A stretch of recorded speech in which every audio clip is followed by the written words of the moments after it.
ময়দানের গ্রিয়ার মাঠ থেকে আর কিছুটা দূরেই অবস্থিত ইডেন গার্ডেন্স। ওই ধরুন প্রায় 650 থেকে 700 মিটার। গতকাল রাতে যেখানে ক্রিকেটের নন্দনকাননে আমরা দু রকমের ইমোশন, দু রকমের আবেগ একসঙ্গে দেখলাম।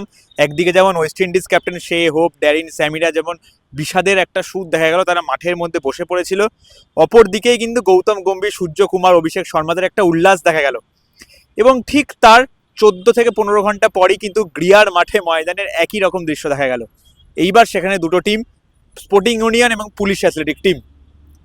একটা অঙ্ক ছিল, সেই অঙ্কটা কি জানেন?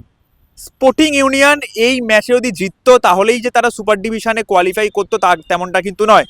কারণ এখান থেকে বেশ কিছুটা দূরে সল্টলেকের যাদবপুরের মাঠে কিন্তু একই সময় খেলা চলছিল শিবপুর বনাম পাইকপাড়া। সেই ম্যাচে যদি শিবপুর জিতে যেত তাহলে কিন্তু দুজনের একই পয়েন্ট হলেও নেট রান রেটের ক্ষেত্রে শিবপুর কিন্তু সুপার ডিভিশনে কোয়ালিফাই করতো এবং একটুর জন্য কিন্তু স্পোর্টিং ইউনিয়ন সেই জায়গাটা মিস করতো। কিন্তু বলে না যে গডস প্ল্যান, সেই গডস প্ল্যানের মতো করেই কিন্তু স্পোর্টিং ইউনিয়ন উঠে গেল সুপার ডিভিশনে। প্রায় 55 ওভারের মধ্যে পুলিশ অ্যাথলেটিকের দেওয়া সহজ 196 রান তারা চেস করে ফেললে এবং 5 উইকেটে ম্যাচটি সহজ জিতে গেল। ম্যাচের man of the match Sunny Singh. সকল অঙ্ক পেরিয়ে, সকল বাধা পেরিয়ে প্রায় 6 বছর পর স্পোর্টিং ইউনিয়ন আবার তাদের পুরনো যে হারানো গর্ব তারা কিন্তু আবার ফিরে পেল। কারণ 127 বছরের এই ক্লাব সুপার ডিভিশনেই খেলতো। 2020 সালে আপনারা জানেন কোভিড ইয়ার, সেই সময় কিছু স্পন্সর এবং ফাইন্যান্সিয়াল প্রবলেমের কারণে তারা সেই রকম টিম করতে পারেনি, তাই তারা কিন্তু নেমে যায় ফার্স্ট ডিভিশনে।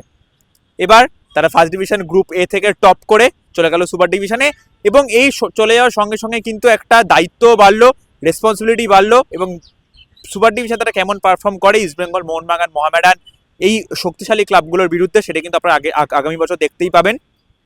অর্থাৎ বুঝতেই পারছেন এই যে লিগ ক্রিকেটের যে মরশুম তা কিন্তু একদমই শেষের দিকে। প্রথম একটা টিম আমরা পেয়ে গেলাম স্পোর্টিং ইউনিয়ন গ্রুপ এ থেকে, এবং গ্রুপ বি থেকে কোন টিম যায়, বেলগাছি ইউনাইটেড নাকি রাজস্থান ক্লাব, সেটি কিন্তু আপনারা হোলির পরের দিন অর্থাৎ 5 তারিখ থেকে কিন্তু ম্যাচ আছে, 5 এবং 6 সেই দুদিনে কিন্তু আমরা জানতে পেরে যাবেন যে অবশেষে এত লড়াইয়ের পর 12টা করে ম্যাচ খেলার পর কোন দুটো টিম সুপার ডিভিশনে গেল।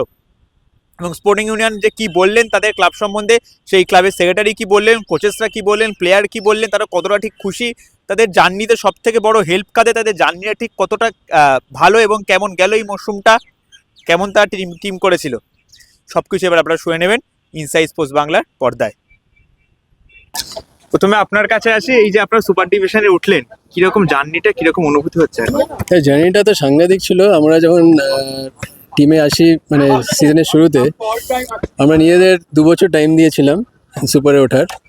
সেটাই 1 বছরে হয়ে যাবে একটা সিজনে, সেটা আমরা কেউই ভাবিনি। It's because of the sincerity of the club, the অফিশিয়ালস and the players and the pride of being coach of sporting union, because we played always in the super league.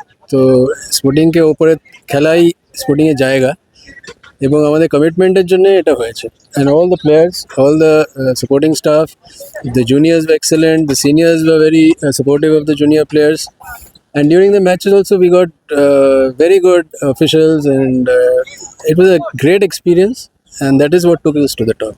Thank you so much. And we are really happy when we formed an excellent team. They were under the guidance of Devanikda, Sudipda, and our, of course, our Diptesda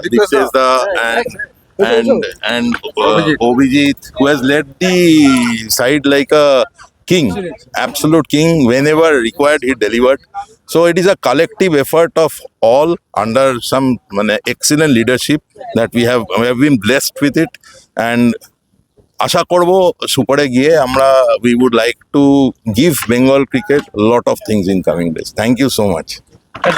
মানে প্লেয়ারদের excellent performance, দে আর কি বলবো একদম obedient two the nets. আচ্ছা, they use to come to practice regularly and মানে আমি বলছি first match হারার পর আমাদের যে কামব্যাকটা, এটা খুব কমই দেখা যায়, প্লাস আমাদের ক্যাপ্টেনের খুব ভালো পারফরমেন্স। আমাদের লেফট আর্ম স্পিনার যে দুজন বল করেছে, আচ্ছা সানি সিং, ও আচ্ছা মোস্ট প্রবলি আচ্ছা বিসি গ্রুপের হাইয়েস্ট উইকেট টেকার। আরেকজন খুব ভালো পারফরমেন্স করেছে হচ্ছে বিপিন চন্দ্র, মানে হি স্কোর 200 অ্যান্ড আচ্ছা ক্লাবের মানে সেকেন্ড হাইয়েস্ট উইকেট টেকার। আচ্ছা তাছাড়া যারা জুনিয়র ছিল দে অল আচ্ছা পারফর্ম ওয়েল। সেই জন্যে মানে এই অনুভূতিটা এই কিছু কথায় আমি এক্সপ্রেস করতে পারছি না। This is unbelievable moment. আমি রিয়েলি গ্রেট ফিলিংস। আমরা এই ওপরের দিকে খেলবো, এটা আমার কাছেও খুব আনন্দের। এবং sporting union team is a glorious. বাংলার ক্রিকেটে স্পোর্টিং ইউনিয়ন একটা বিগ নেম, বিশাল বড় বড় ক্রিকেটাররা এখানে খেলে গেছে। আপনি যখন এই কথাগুলো বলছেন আপনার কিন্তু একটা আবেগ একটা স্পষ্ট দেখা যাচ্ছে। হ্যাঁ, আমি খুব আবেগতাড়িত হয়ে পড়ছি। আমরা কারণ ওপরের দিকে খেলবো, খুব কষ্ট করে এই স্ট্রাগল করে আমরা ওপরের দিকে যাচ্ছি এবং ওপরে যাতে আরও ভালোভাবে খেলতে পারি, আমি all time I try to my best. এটাকে একটা দায়িত্ব